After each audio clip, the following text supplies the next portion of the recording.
Translation and purport by Srila Prabhupada. Srila Prabhupada ki jai. Translation. The Supreme King of all kings has created different planets and places of habitation where living entities are situated in terms of the modes of nature and work, and he has created their different kings and rulers. So please repeat. The Supreme King of all kings has created different planets and places of habitation where living entities are situated in terms of the modes of nature and work, and he has created their different kings and rulers. Purport.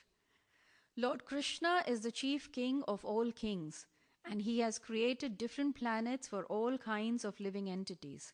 Even on this planet, there are different places for inhabitation by different types of men. There are places like deserts, islands, and valleys in mountainous countries, and in each of them there are different kinds of men, born of different modes of nature according to their past deeds. There are people in the Arabian deserts and in the valleys of the Himalayan mountains, and the inhabitants of these two places differ from one another, just as the inhabitants of the islands also differ from them. Similarly, there are also different planets. The planets below the earth down to the Patala planet are full of various kinds of living beings. No planet is vacant as wrongly imagined by the so-called scientist. In Bhagavad Gita, we find it said by the Lord that the living entities are sarvagata, or present in every sphere of life. So there is no doubt that on other planets there are also inhabitants like us, sometimes with greater intelligence and greater opulence. The living conditions for those of greater intelligence are more luxurious than on this earth. There are also planets where no sunlight reaches, and there are living entities who must live there due to their past deeds. All such plans for living conditions are made by the Supreme Lord, and Vidura requested Maitreya to describe this for the sake of further enlightenment. Om Ajnanatirmirandasya Gyananjana Shalakaya Chakshurun Militam Yena Tasmai Shri Guruve Namaha Shri Chaitanya Manobishtam Stapitam Yena Bhutale Swayam Rupa Kadamayam Dadati Swapadantikam Vandeham Shri Guru Shri Yuta Padakamalam Shri Gurun Vaishnavamscha Shri Rupam Sagrajatam Sahagana Raghunatanvitam Tam Sajivam Sadvaitam Savadutam Parijana Sahitam Krishna Chaitanya Devam Shri Radha Krishna Padan Sahagana Lalita Shri Vishakan Vitamscha Hey Krishna Karuna Sindhu Dinabandhu Jagatpate Gopesha Gopika Kanta Radha Kanta Namostute Tapta Kanchana Gaurangi Radhe Vrindavaneshwari Vrishabhanu Sute Devi Pranamami Hari Priye Vancha Kalpatirubhascha Kripa Sindhu Bhaivacha Patitanam Pavanebhyo Vaishnavebhyo Namo Namah Shri Krishna Chaitanya Prabhu Nityananda Shri Advaita Gadadhar Shrivasadi Gaura Bhakta Vrinda Hare Krishna Krishna Krishna Hare Hare Hare Rama Rama Rama Hare Hare Nama Om Vishnu Padaya Krishna Prasthaya Bhutale Srimate Bhaktivedanta Swami Niti Namine Namaste Saraswate Deve Gauravani Pracharine Nirvishesha Shunyavadi Paschata Deshatarine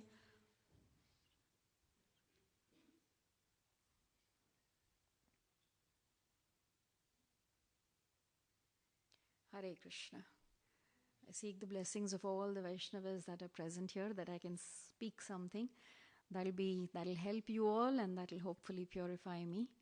Maharaj, I seek your permission and your mercy to speak here. Thank you.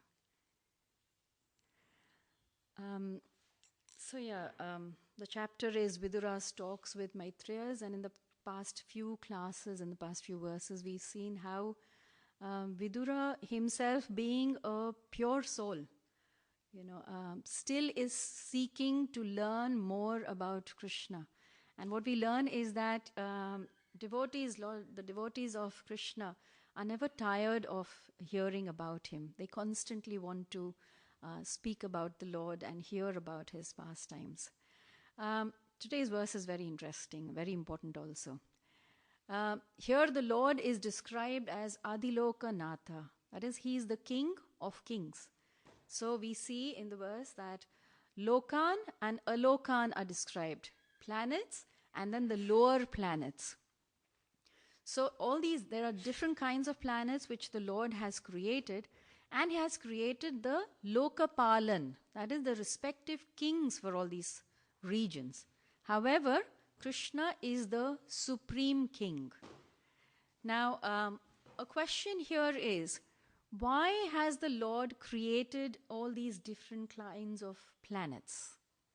Why so many different kinds of planets? Any thoughts? Because people are different. Yes, brilliant. Most important. Then this leads on to what we will be discussing in the verse. So as Prabhu rightfully said, because people are different mindsets, different mentality, and that is why Krishna has created these different planets. So in the purport, Prabhupada is describing how based on your karma, so the three things that we will discuss today from this verse is based on your karma, based on the influence of the modes of material nature, we develop different kinds of inclinations, or like Prabhu said, different kinds of mentalities. Now we all are aware of karma. Karma is something that's, even when you're not in Krishna consciousness, it's constantly spoken about. So karma is a very, very well-known topic. When we come to Krishna consciousness, we learn more about karma. We realize that because of the karma, because of a past karma, we are given different bodies that are suitable to us. So we all have unique karmas, right? My karma and your karma will not be exactly the same. And that is why my body and your body is not exactly the same. So based on our unique karmas, the eternal soul is given a certain kind of body, right? And we have from our scriptures so many verses which actually describe how the soul enters a certain kind of body. So I'll just recite a few verses so, we get into the tune of the soul's travels. So Bhagavad Gita chapter 6 verse 41 says, Prapya punya kritam lokan usitva sasvatei samaha suchinam shrimatam gehe yoga bhrashto bijayate. The unsuccessful yogi, after many, many years of enjoyment on the planets of the pious living entities, is born into a family of righteous people or into a family of rich aristocracy. So we can see that based on our karmas, each and every individual soul is given a specific kind of body.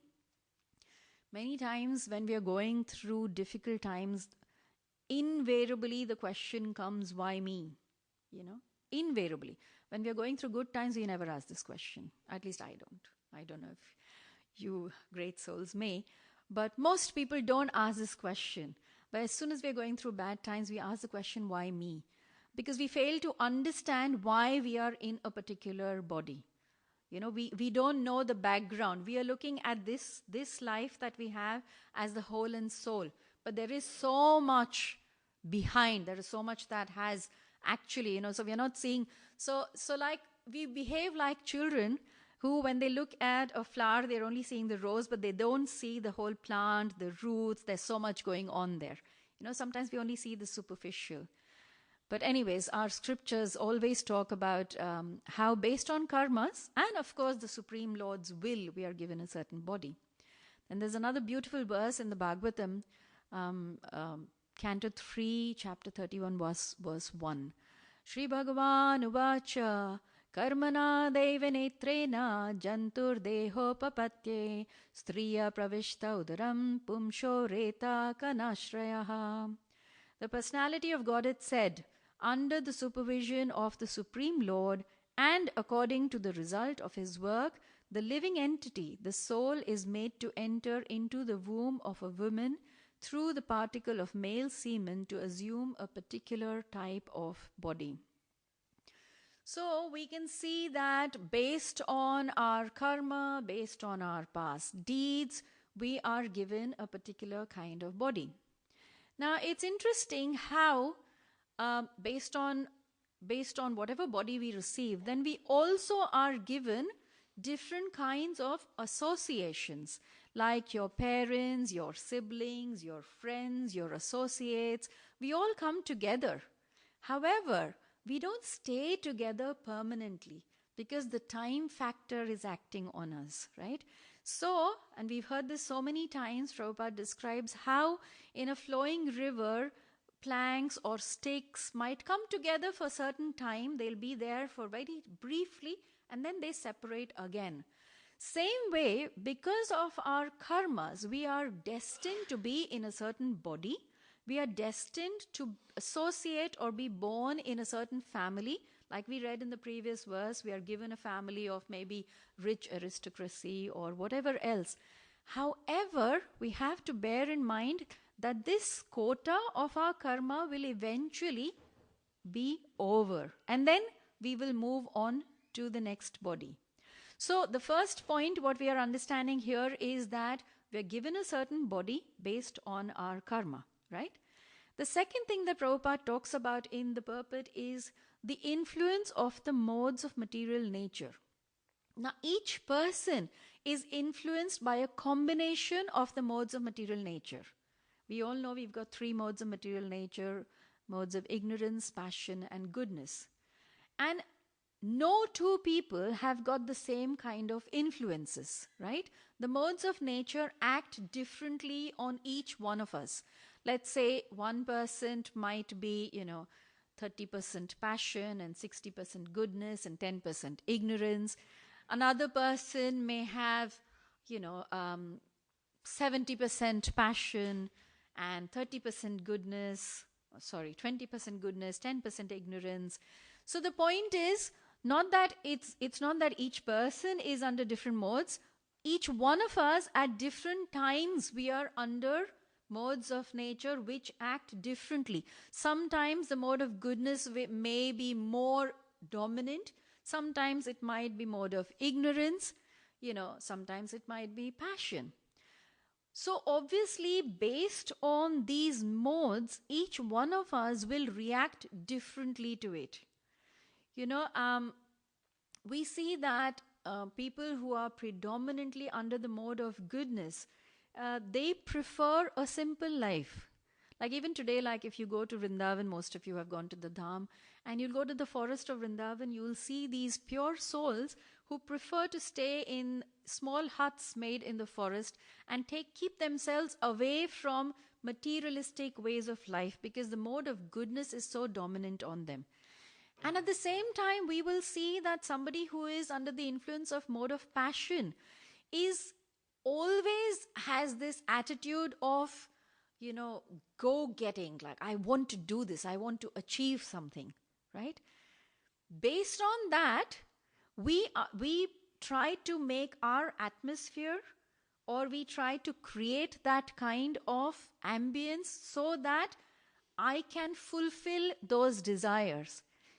But we all know that it's actually the Supreme Lord, Krishna, who is, we are nothing, right? So Krishna, based on what influence we are under, whether we are in passion or ignorance or goodness, he facilitates things for us, right?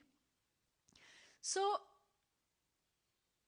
what we realize is when we study this and we think about this, we realize that based on our karma, based on the modes of material nature, each one of us develops a certain kind of inclination or mentality or a certain kind of nature which becomes inherent to us, right? So it is not that we just on our own one fine day we become like that. No, there is a lot of influence. And when you study this further, you will see that even in one family, when you see siblings, they are given the same kind of upbringing, same kind of atmosphere, they grow up together. However, they turn out totally different, sometimes completely opposite to each other. And at that time, then you think about, and there's loads of studies done, I'm not an expert on those things, but loads of studies done about nature versus nurture.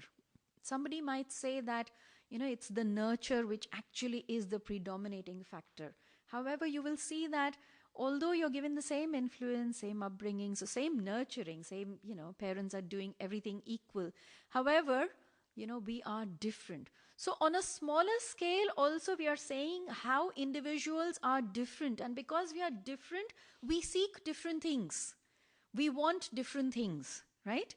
So Krishna, being the loving father, what he is doing for all of us is he is fulfilling our desires. So if we look at just a very mundane analogy, like if we go to an office building, most offices you will see, or, whether it is an office or a school or whatever, but let's look at an office building. Whenever you go to an office building, most offices will have allocated areas for different things. Like, let's say, generally the ground floor will be the reception. The second floor may be the IT, offices, and third floor may be the managers, and so on and so forth. So the point is that based on specific roles, different areas are allocated to individuals.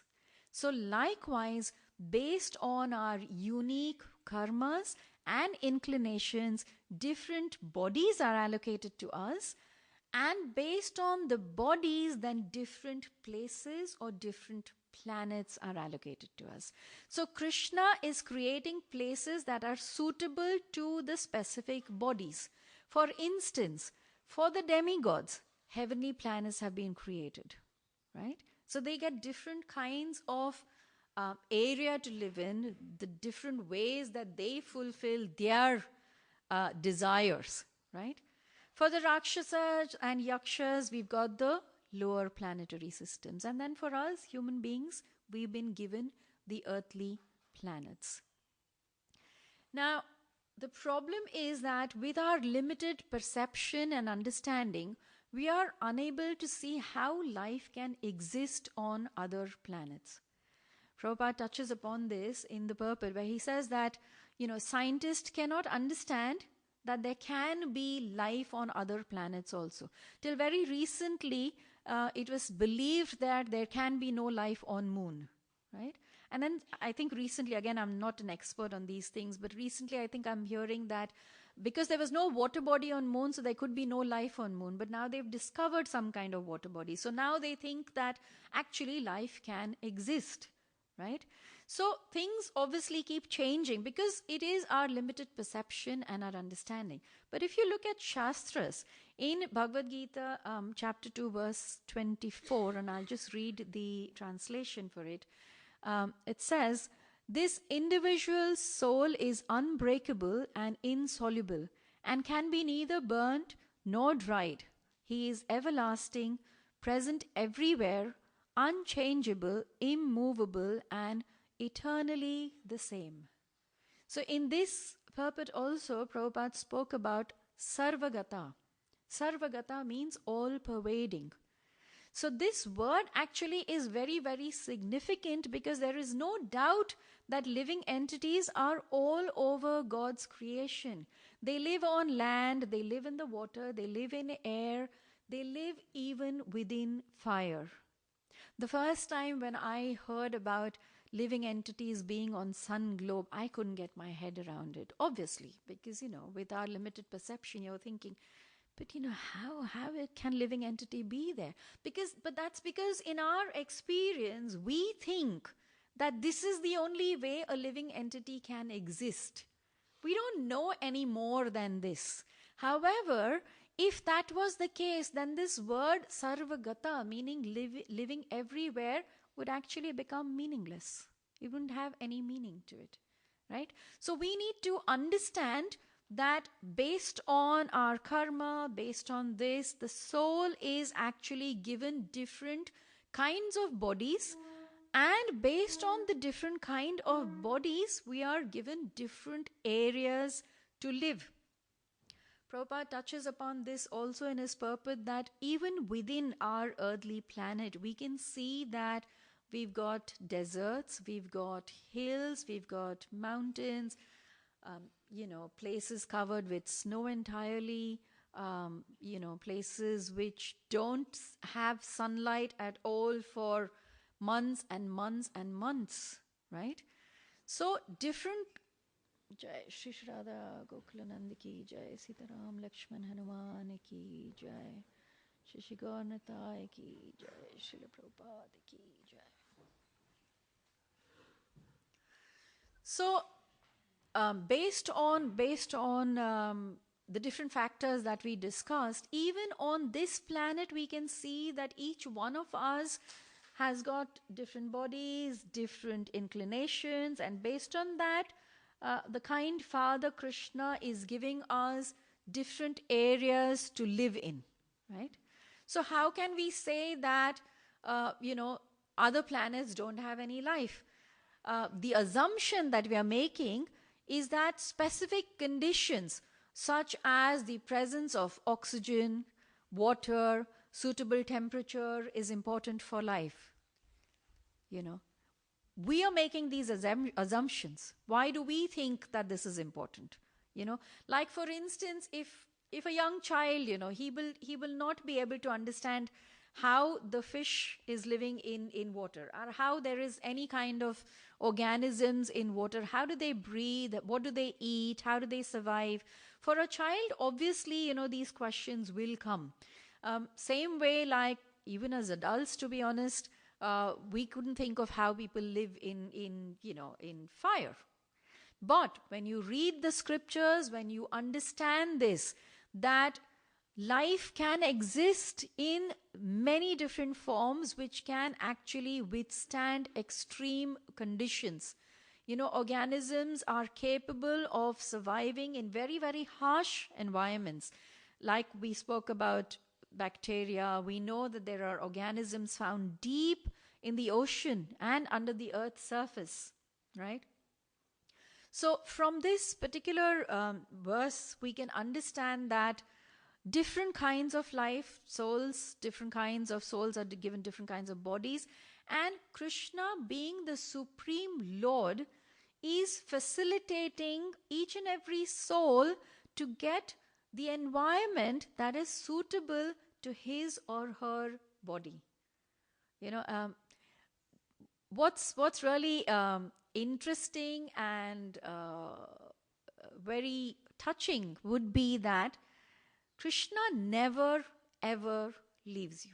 Doesn't matter where you are, what kind of body you're in, at all times he is only facilitating life for us, be it in any form, right? It doesn't matter what we are, whether we are in the hellish planets, whether we are in the heavenly planets.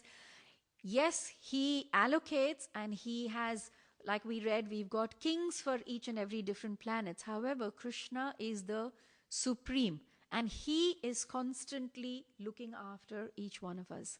In fact, the 5th canto discusses this sthanam, or this positioning of various planetary systems, in much, much detail.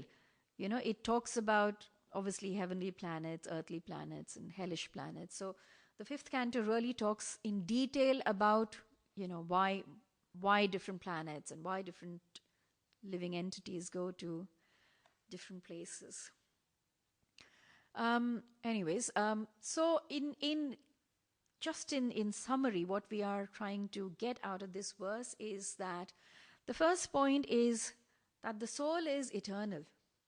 It cannot be burned, it cannot be moistened, it cannot be cut. And because of this, because it is eternal, it can live in any conditions. We may not understand it, but the truth is that the soul can live in any conditions, right? Based on our unique karmas, based on the influence of modes of material nature, we develop different inclinations, and based on that, we are given different kinds of bodies. The Supreme Lord Krishna creates all these different planets, different areas for living entities based on his desire and his karmas. But under all circumstances, the Supreme Lord is the King of the kings, and he is the controller of the destiny of each and every living entity.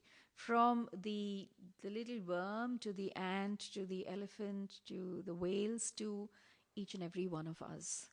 So this is what I'm taking away from this particular verse.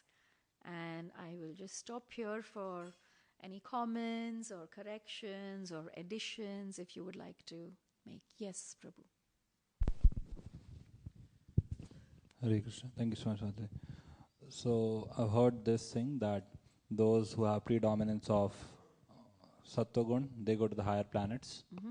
Those who have predominance of passion, they end up in the earthly planets. And predominance of ignorance, they go to the hellish planets, lower planets. But still, we do find some people around us who have just too much of tamagun. They are nothing but tamas in them. It seems to be, at least. And similarly, we find some people who are just too sattvic. So just wondering, how did they end up here? But, that is a broad generalization. But if you read Prabhupada's purports and his lectures, if you listen to it, Prabhupada says that these three modes of material nature actually are constantly working on each one of us. There is never a time when we are, in one particular mode throughout the day. So although we are in the earthly planets, and like you said that, okay, because we are probably more in the mode of passion, so we are in the earthly planets, but the mode of goodness and ignorance do not stop working on us, because these three modes work together. They are not independent of each other. And thus, based on these modes, obviously you will see, like you said, some people are a lot in tamagun and some are a lot in passion. So it is not that when we've got the human form of life, we are only under the influence of mode of passion. If that would be the case, then we all would be same. But that is not how we are created. Krishna does not create us like that. There is always variety. So we are always under these different modes. And for us as devotees, what we are hoping and praying for is that we try and be under the mode of goodness as far as possible. Yeah? Anybody else? Yes, Mataji.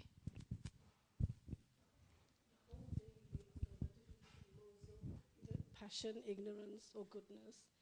And obviously, Prabhupada would like us to come to the mode of goodness, but then transcend after that, so then you can do pure devotional service. That's what I wanted to say. Yeah, of course. 100%. We have to transcend the mode of goodness also. Well, one thing we have to bear in mind that these modes actually, yes, we have to try and be in mode of goodness, but we do sometimes need the mode of passion and ignorance also, because if we don't have that, then there are times when you need passion to be able to achieve things. There are times when you need, like it is said that, sleep sometimes can be said it is in the mode of ignorance, but it can be in the mode of goodness if you're sleeping so that, you regain your strength so that you can serve Krishna. So everything actually, if you dovetail in Krishna, then everything becomes devotional. Yes. Yes. Hare Krishna. How do we understand that a certain place, even a spiritual one, is too much for us, and when instead the same place with all the difficulties is present, allow us to make progress in devotional service? Sorry, so your 2 points is, how do you understand that one place where you are in is too much for you? When the same place present real difficulties and put you in a situation you are not able to do a good devotional service, and when the same place present difficulties, and these difficulties help you to develop devotional service. One thing as devotees we have to remember is that without the mercy of other devotees or other Vaishnavas, we cannot do anything. And here I will just give you the analogy of, how, and Prabhupada speaks about this in his classes, that we are in this material world and we are talking about this place where it is full of, we are under the influence of modes of material nature. But in this same material world, when you take to devotion, these modes of nature do not influence you at all. So your question actually is exactly what Prabhupada is trying to tell us, that, if you try and you practice, then the same place where you're in, the current situation you're in, can actually change to favoring you to perform devotional activities. So that has to come obviously from the mercy of the devotees, and from within you, the Lord is helping you and guiding you. So sometimes, and Prabhupada always said this in his lectures, that sthane sthita, you don't have to change everything around you. Externally things may look good or bad, but it is the internal change that we are all striving for. Right? So it is internally how you are reacting, or how you are tolerating certain situations, and how you are allowing those situations to affect you. So actually it is more in Krishna consciousness is more about changing your consciousness, not about changing your externals. But obviously that, it's very rare that a person can do it independently. And that is why you need association of like-minded people. So you have to constantly in your life, a spiritual seeker does not only seek knowledge and wisdom, he seeks association of like-minded devotees. And it is only with the mercy of devotees that you can, in this material world also, hope to create a place where you feel as if it is the spiritual world. Like that. So you can create Goloka Vrindavan here itself if you have that right kind of association and mood. Thank you so much.